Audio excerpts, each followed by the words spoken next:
ఎంచకమ్మ పంచే ఉంచాను అని ఒక సామెత ఉంది, తెలుసు కదా, అందరూ వినే ఉంటారు. మనం ఇంకెవరినైనా ఎంచుతూ పోయాము అని అనుకోండి, భగవంతుడు మనకి పనిచేస్తాడు అవన్నీ.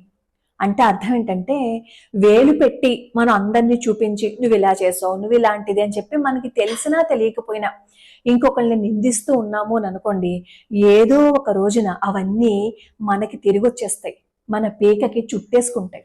ఏ మాటలన్నీ మనం ఒకరిని బాధ పెట్టామో అవే మాటలు మనకి తిరిగి వచ్చేసినప్పుడు అప్పుడు తెలుస్తుంది. అందుకే మన పెద్దవాళ్ళు చెప్తారు, అనవసరంగా ఇంకొకళ్ళ జోలికి వెళ్ళొద్దు, ఇంకొకరిని మాటలతో బాధ పెట్టద్దు అని. సాధ్యమైనంత వరకు ఇంకొకరిని బాధ పెట్టకుండా ఉండే ప్రయత్నం చేద్దాం. ఈ పూజలు, ఈ వ్రతాలు అన్నీ ఎందుకు చేసుకుంటున్నాం? భగవంతుడి అనుగ్రహం కోసమే కదా. అటువంటి అనుగ్రహం కావాలి అని అనుకుంటున్నప్పుడు అనవసరంగా ఇంకొక మాటని ఇంకొకరిని బాధ పెడితే భగవంతుడి అనుగ్రహం ఉండకపోగా